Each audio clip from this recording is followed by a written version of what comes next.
تو اگر خواجہ غریب نواز معین الدین چشتی اجمیری ہوں اور تزکیہ کریں تو امت کو قطب الدین بختیار کاکی ملتے ہیں. کیا بات ہے. خواجہ قطب الدین بختیار کاکی ہوں اور تزکیہ کریں تو امت کو بابا فرید رحمہ اللہ ملتے ہیں. بابا صاحب رحمۃ اللہ علیہ ہوں تزکیہ کریں تو امت کو نظام الدین اولیاء ملتے ہیں. نظام پاک رحمہ اللہ ہوں تزکیہ کریں تو امت کو امیر خسرو ملتے ہیں. یہ وہ ساری چیزیں ہیں جن کا تعلق باطن کے ساتھ ہے. واہ واہ واہ, سبحان اللہ سبحان اللہ. کیا صوفیانہ گفتگو آپ نے فرمائی ہے. ظاہر بات ہے کہ تصوف کی حقیقت بیان کی ہے اور کس خوبصورت انداز سے کی ہے. میرا خیال ہے بہت سارے ہمارے ناظرین نے اس انداز سے شاید پہلی مرتبہ سنا ہوگا. ابھی تو آغاز ہے, ابھی تو ابتدا ہوئی ہے, آگے بہت ساری باتیں ہم پر انشاءاللہ منکشف ہو جائیں گی, واضح ہو جائیں گی. قبلہ علامہ سمر عباس صاحب, حضور یہ فرمائیے گا کہ صوفیہ کے کشف کی کیا شرعی حیثیت ہے؟ کیا کشف سے ثابت شدہ چیزیں یقینی ہو سکتی ہیں؟ بسم اللہ الرحمن الرحیم. حضرت حافظ صاحب, یہ جو لفظ کشف ہے پہلے تو اس کو سمجھنا چاہیے. ٹھیک ہے. کہ کشف کہتے کس کو ہیں؟ علماء فرماتے ہیں اور صوفیاء فرماتے ہیں کشف کا معنی ہوتا ہے پردے کا اٹھ جانا اور کسی مخفی معاملے کا کھل جانا اور اس کی حقیقت و ماہیت کا واضح ہو جانا. یہ لفظ کشف کا مطلب ہے. دوسری بات علماء یہ فرماتے ہیں کہ یہ کشف بندے کو کیسے حاصل ہوتا ہے.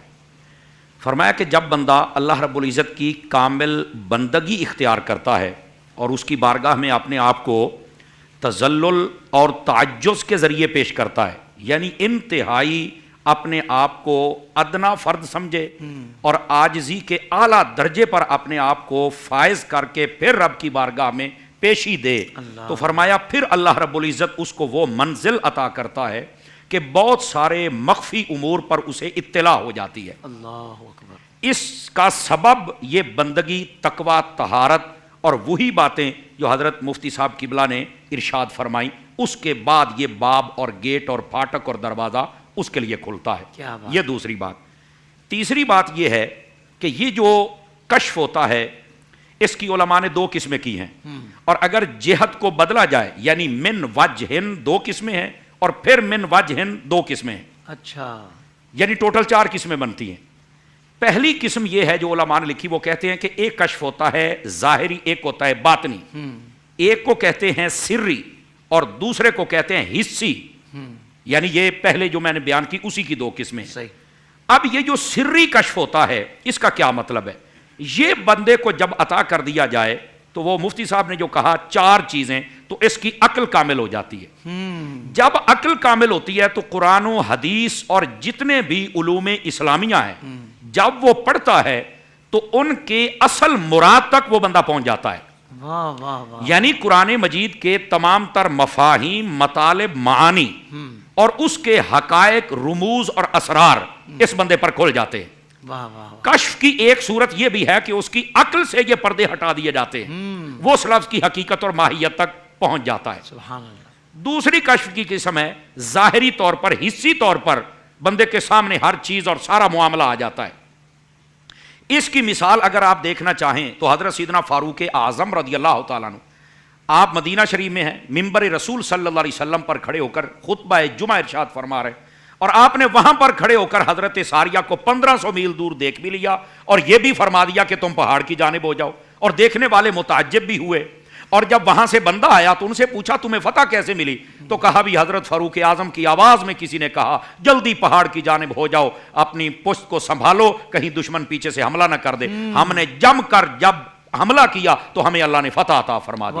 تو اس وقت انہوں نے کہا کہ ہم اس وقت کے پریشان تھے, آج اس بات کی صحیح تعبیر و تشریح اور وضاحت ہمارے سامنے آ گئی. یہ ہوتا ہے کشف حسی طور پر کہ بندے کے سامنے جتنے پردے ظاہری طور پر ہوتے ہیں ہٹا دیے جاتے ہیں اور وہ منظر اس کی آنکھوں کے سامنے رکھ دیا جاتا ہے. اچھا, یہ ہے دوسری تھی. اب جو اگلی 2 قسمیں وہ بھی سمجھنے والی ہیں, اس کو کہتے ہیں کشف حقیقی اور کشف مثالی.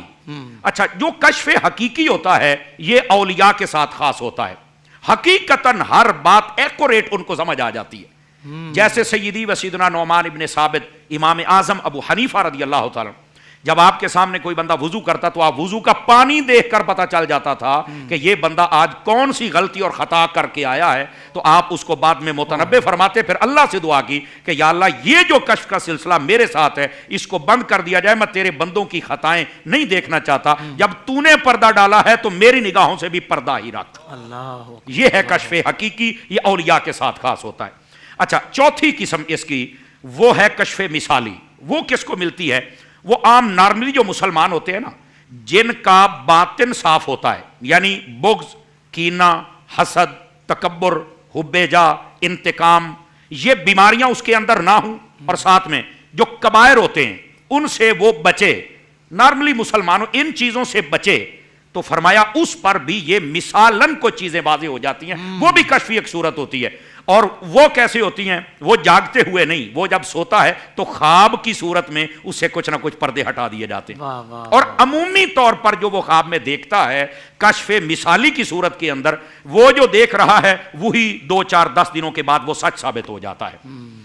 اس کے اندر یہ جو شرط عرض کی ہے، یہ علماء اور صوفیاء نے لکھی ہے کہ اس کا ایک تو باطن صاف ہو، دوسرا کبائر سے بچے، یعنی وہ زیادہ عبادت ریاضت نہیں کر سکتا، وہ بہت اعلیٰ درجے پر فائز نہیں ہے، وہ تقوی و طہارت کی ان منزلوں پر نہیں ہے، لیکن پھر بھی اتنا اس نے تصفیہ جو کیا ہے اس کے صدقے میں خواب کے ذریعے اللہ اس پر منکشف فرما دیتا ہے۔ اچھا، یہ تھی کشف اور اس کی قسمیں۔ اب آ جائیے، آپ نے کہا اس کی شرعی حیثیت کیا ہے؟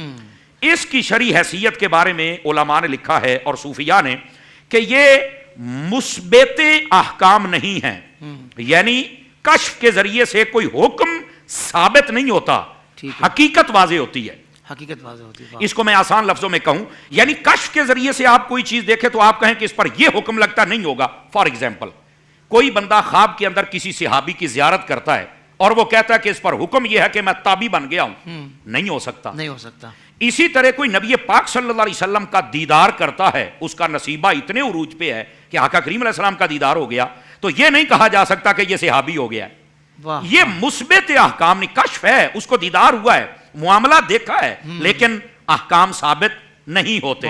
یعنی اس نبی پاک علیہ السلام کا دیدار کر رہا ہے، صحابہ کرام کا کر رہا ہے، یا مسجد نبوی دیکھ رہا ہے، مسجد اقصیٰ دیکھ رہا ہے، خانہ کعبہ دیکھ رہا ہے، کوئی اور، یعنی علماء نے یہاں تک لکھا ہریائی دیکھنا اچھا ہے، خواب میں دودھ دیکھنا اچھا ہے، بکریاں دیکھنا اچھا ہے، یعنی حلال جانوروں کو دیکھنا اچھا ہے، خواب میں عبادت کرنا اچھا ہے، یہ جتنی چیزیں وہ دیکھے گا تو یہ ساری کی ساری چیزیں اس کے لیے حقائق کا اظہار کریں گی۔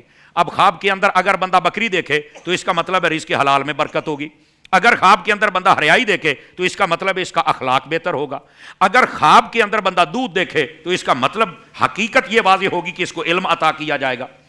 تو یہ وہ چیزیں ہوتی ہیں کہ جو اس اعتبار سے بندے پر ظاہر کی جاتی ہیں۔ تو جو کشف ہوتا ہے یہ جس لیول کا بھی ہوتا ہے اس سے کوئی حکم ثابت نہیں ہوتا، چیزوں کی جو حقائق ہوتے ہیں وہ بندے پر واضح ہوتے ہیں، اور بندے کو اگلا قدم اٹھانے کے لیے یا اگلے کی تربیت کرنے کے لیے ایک راستہ اور ویژن مل جاتا ہے کہ اب یہاں سے مجھے تو یہ اشارہ مل گیا ہے، اب میں نے قدم اس اشارے کے مطابق اٹھانا ہے، تربیت اس کے مطابق کرنی ہے، یا میں نے رائٹ لیفٹ جانا ہے۔ یہ حقائق اس کے سامنے واضح ہو جاتے ہیں۔ یہ بات رہی یہاں تک۔ اب قرآن مجید برہان رشید میں بھی اس کا ذکر موجود ہے اور لفظ کشف کے ساتھ موجود ہے۔ آپ دیکھیں اللہ رب العزت ارشاد فرماتا ہے قرآن مجید میں، لقد كنت في غفلة من هذا فكشفنا عنك غطاءك فبصرك اليوم حديد۔ فرمایا بے شک تم اس دن یعنی میدان محشر اور قیامت کے دن کے بارے میں غفلت میں تھے، ہم نے جب پردے ہٹائے تو اب تمہاری نگاہیں مضبوط ہوگی۔ فکشفنا، فرمایا ہم نے پردے ہٹائے۔ تو اس سے مراد احوال قیامت کا ذکر ہے قرآن میں اور حدیث میں، اور ایک اس کا مطلب یہ ہے جب قبر میں ہی جائے گا تو سارے پردے ہٹا دیے جائیں گے اور اسے سمجھ آ جائے گی، اور اس وقت اس کی آنکھیں کھلے گی، جیسے ہم کہتے ہیں آنکھیں پھٹی کی پھٹی رہ گئی، تو کہا گیا تیری آنکھیں بڑی مضبوط کر دی گئی۔ دوسری آیت بھی موجود ہے، یوم یکشف عن ساق ویدعون الی السجود، قیامت والے دن اللہ، یہ ویسے تو ترجمہ یہ بنتا ہے کہ قیامت والے دن اللہ اپنی پنڈلی ظاہر فرمائے گا، لیکن یہاں پر یہ ترجمہ نہیں ہو سکتا۔ یہ وہ آیات تو یہ بات ہیں جن کو متشابہات کہتے ہیں، جن کے لفظ کی جب تک تعویل نہ کی جائے ترجمہ ہو ہی نہیں سکتا ہے. بہت اچھا. یہ جن کو گھر بیٹھ کر ترجمہ پڑھنے کا شوق ہوتا ہے نا, وہ ذرا اس آیت کا ترجمہ سمجھا کے دکھائیں. اور جو امت کو یہی کہتے ہیں بس ترجمہ پڑھیں. یوم یکشف عن ساق, اللہ پنڈلی سے کپڑا ہٹائے. بھائی پنڈلی اس کی ہے ہی نہیں, جسم سے پاک ہے, کیا مطلب ہے؟ تو وہاں تعویل کرنی پڑے گی, عالم کی ضرورت ہوگی. ہم یہ نہیں کہتے کہ ترجمہ نہیں پڑھنا, ہم کہتے ہیں بیٹا پڑھنا ہے تو کسی ماہر کامل و عالم سے پڑھ, کمال, وہ تمہیں بتائے گا اصل مطلب کیا ہے. خیر بات دور نہ چلی جائے, یہ جلدی میں سمجھانا مقصود ہوتا ہے. تو یہاں پر جو فرمایا قیامت والے دن اللہ پردہ ہٹائے گا, یہ ساق کا ترجمہ یہ ہے احوال قیامت. احوال قیامت سے جب اللہ پردہ ہٹائے گا تو فرمایا اس وقت پردے ہٹنے کو دیکھ کر اللہ فرمائے گا کرو سجدہ, آج مجھے کس نے کرنا ہے. تو فرمایا جتنے منافق, جتنے کافر کبھی سجدہ نہیں کر سکیں گے, جتنے کامل اکمل ہوں گے وہ سارے اللہ کو سجدہ کرنے میں کامیاب ہو جائیں. تو وہاں پر بھی یہ لفظ یکشف, یہ کشف کا لفظ قرآن مجید برہان رشید میں استعمال ہوا ہے. وقت کے دامن میں گنجائش بہت تھوڑی ہے, میں جلدی کے اندر صرف 2 اشارے دینا چاہوں گا.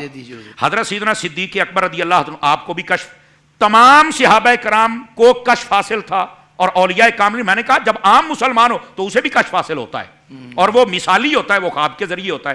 حضرت صدیق اکبر رضی اللہ عنہ, آپ نے جب آخری وقت تھا فرمایا ان قریب میں پردہ کر جاؤں گا, میرا جو بھی مال ہے تھوڑا بہت میرے وارثوں کا ہے. اور حضرت ام المومنین سیدہ صدیقہ پاک سے یہ فرمایا کہ یہ مال تیرے دونوں بھائیوں کا بھی ہے اور تیری دونوں بہنوں کا بھی ہے. عرض کی میری 2 بہنیں تو نہیں, میری تو ایک بہن اسما ہے. فرمایا بنت خارجہ جو میری بیوی حاملہ ہے نا, ان کو اللہ لڑکی عطا فرمائے گا. تو یہ وہ کشف تھا جس کے ذریعے سے آپ پر معاملہ واضح ہو چکا. اللہ اکبر کبیر. حضرت سیدنا فاروق اعظم کی بات آپ سن چکے, حضرت ساریہ والی. حضرت عثمان غنی تشریف فرما ہے, ایک شخص آیا, آپ نے فرمایا کیا ہے, میں دیکھ رہا ہوں تمہارے چہرے پر زنا کے اثرات ہیں. اور بعض علماء نے لکھا کہ جب وہ بندہ داخل ہوا تو آپ نے کہا کیا مسئلہ ہے کہ مجھے زنا کی بدبو آ رہی ہے. مسئلہ یہ تھا کہ وہ جو آنے والا صاحب تھا, وہ جب آیا تو راستے کے اندر نہ ایک عورت پر اس کی نظر پڑ گئی, تو بس وہ نہ اپنے دل کو تب تک سنبھال نہیں سکا, آ کے بیٹھ گیا. تو جب آپ نے یہ کہا تو اس نے کہا کیا رسول کریم علیہ السلام کے بعد بھی وحی آ رہی ہے؟ تو فرمایا وحی نہیں آ رہی, لیکن میں ان کے پاس ضرور بیٹھا ہوں جن پر وحی آیا کرتی تھی. یہ اس کا فیضان ہے کہ یہ معاملہ منکشف ہو گیا, اور اس نے اور سب نے پھر, یہ اجتماعی بات تھی, نام تو آپ نے کسی کا لیا نہیں تھا, اور جب کسی کا ایسا عیب معلوم ہو جائے تو اس کو سرے بازار ذلیل کرنا بھی نہیں چاہیے, تو سب نے توبہ کی. تو یہ منکشف ہونا معاملات, یہ صحابہ کرام میرا. حضرت مولا مرتضیٰ شیر خدا رضی اللہ تعالیٰ عنہ, آپ کی ایک بات میں جلدی میں عرض کروں, آپ جب جنگ صفین پر جا رہے ہیں, آپ گزرے میدان کربلا سے, تو آپ نے فرمایا یہاں اہل بیت کے خیمے لگے گے, یہاں پر ان کا خون بہایا جائے گا, یہاں پر ان پر ظلم ستم کیا جائے گا. یہ کیا ہے؟ یہ کشف نہیں تو اور کیا ہے. بہت ساری چیزیں فقیر اپنی آسانی کے لیے لکھ کے لایا ہے, لیکن چونکہ ہم نے مفتی صاحب کی بات کی برکت زیادہ لینی ہے, اس لیے میں یہی اختتام کرتا ہوں کہ یہ کشف, اس کا ذکر قرآن میں بھی ہے, احادیث میں بھی ہے, صحابہ کرام علیہم رضوان پر اس کا اظہار بہت زیادہ تھا, اولیاء کاملین اور مسلمانوں سے ہوتا ہے. صرف اس سے احکام ثابت نہیں ہوتے, حقائق واضح ہو جاتے. سبحان اللہ, سبحان اللہ.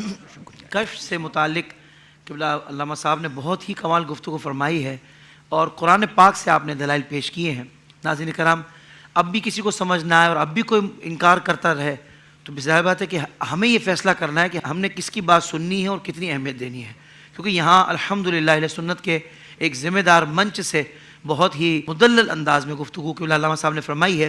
مفتی صاحب یہ شرط فرمائیے گا, کوئی شخص اللہ کا ولی ہے یا نہیں, یہ ہمیں کیسے معلوم ہو؟